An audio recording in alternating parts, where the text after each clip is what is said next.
The little girl was crying so hard she could barely breathe. Not the loud, dramatic kind of crying children sometimes use to get attention. This was different. Quiet, shaking, terrified.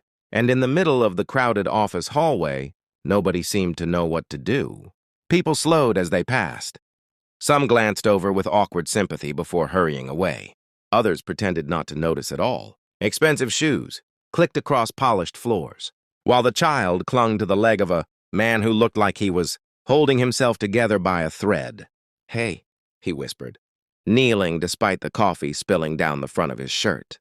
"Breathe for me, sweetheart. Come on, just breathe." But she couldn't. Her tiny chest rose too fast.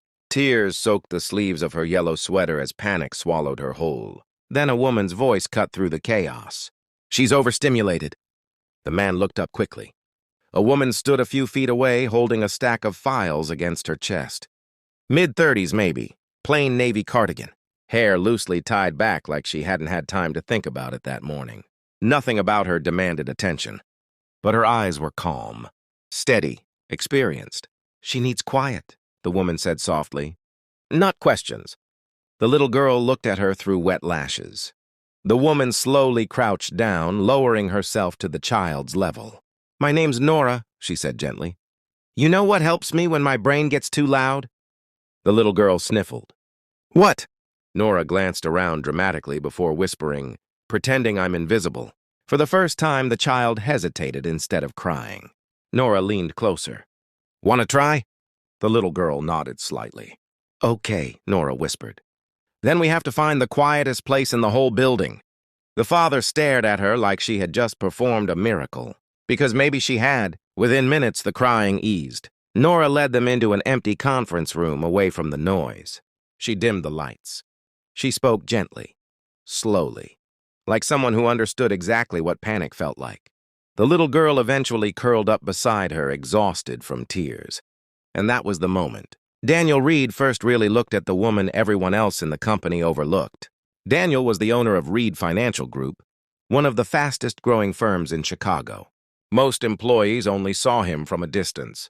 Tailored suits, impossible schedules, headlines calling him ruthless and brilliant in equal measure. But right then, sitting on the carpet, beside his daughter, with coffee stains on his shirt and fear still lingering in his eyes, he didn't look powerful.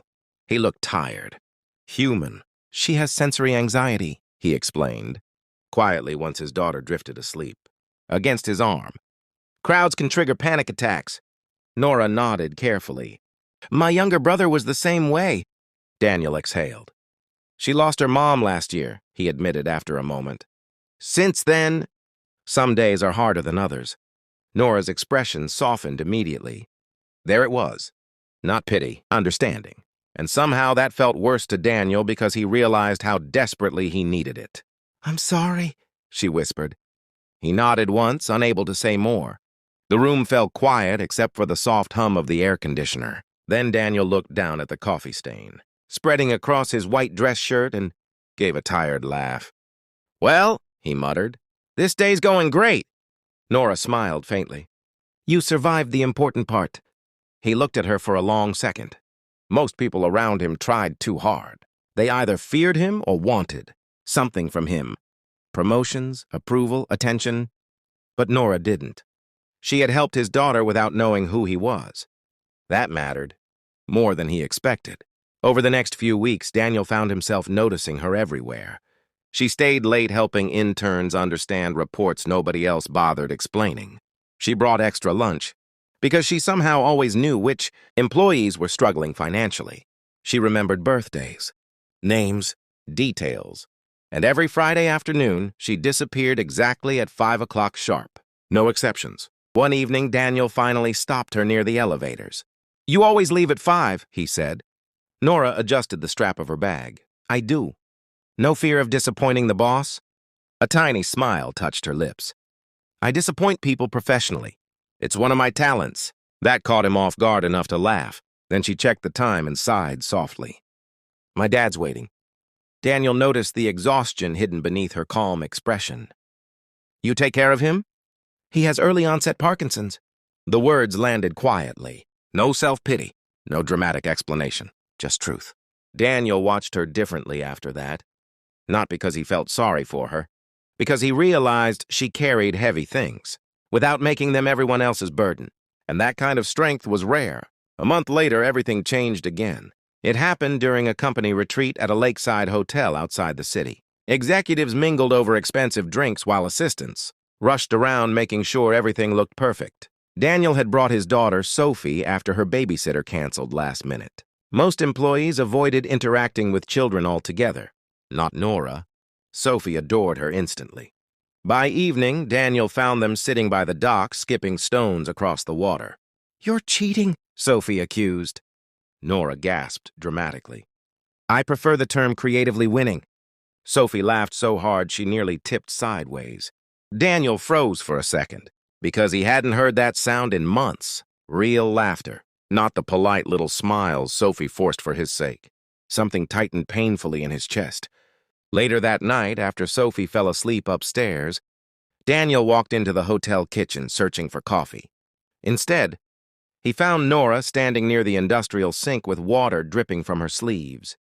She startled slightly when she saw him. "Oh," she said quickly. "I was just cleaning up." Daniel frowned.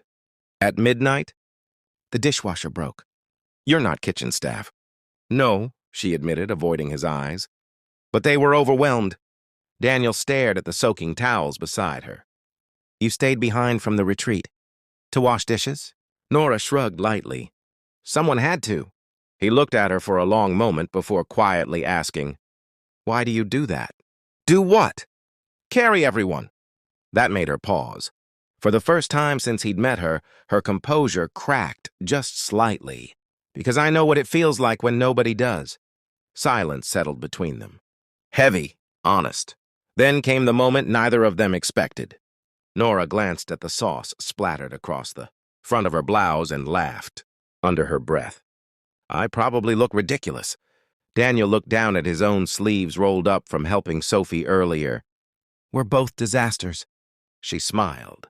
Then, without thinking much about it, she gestured toward the storage room nearby. "There's a clean staff shirt in there," she said casually. "Should I change or look away?" Daniel should have laughed, should have answered playfully. But instead he looked at this woman who spent her entire life taking care of everyone else while pretending she needed nothing in return. And suddenly his answer came from somewhere deeper. "Neither," he said softly. Nora blinked. "You shouldn't have to hide just because life got messy." The words hit her harder than he realized, because nobody had ever said something like that to her before. Not after years of exhaustion. Not after sacrificing promotions to care for her father. Not after becoming the dependable person everyone leaned on while nobody noticed she was tired too. Her eyes filled unexpectedly. Daniel immediately looked concerned. "I'm sorry, I didn't mean—" "No," she whispered quickly. "It's just—" Her voice cracked. And then, for the first time in years, Nora cried. Not loudly, not dramatically, just quietly. The kind of crying that comes when someone finally sees you. Daniel stepped closer carefully. "You don't always have to be the strong one," he said. That broke her completely. Weeks later, Sophie asked a question during breakfast that nearly made Daniel choke on his coffee. "Is Nora staying forever?" Daniel blinked. "What?" "She makes you smile again." Children noticed everything, even grief, especially grief. Daniel looked toward the kitchen where Nora stood helping pack Sophie's lunch before work. Sunlight spilled across her face as she laughed softly at something Sophie said. And for the first time since losing his wife, the house no longer felt empty. Months passed. Then one snowy evening, Nora's father collapsed unexpectedly. Daniel left an important investor dinner the second he got the call. He sat beside Nora in the hospital waiting room for 7 straight hours. No phone. No meetings. Just quiet support. At around 3 in the morning, Nora finally looked at him and whispered, "Why are you here?" Daniel looked almost confused by the question. "Because you would have been there for me." Tears filled her eyes again. Not because life had suddenly become easy. Her father was still sick. Daniel still struggled with grief. Sophie still had hard days. But somehow together the weight became lighter. That's the strange thing about kindness. Sometimes it doesn't arrive loudly. Sometimes it walks quietly into your worst moment, kneels beside your pain, and reminds you that you don't have to carry everything alone anymore. And sometimes the smallest question, should I change or look away? Ends up revealing the answer two broken hearts needed all along.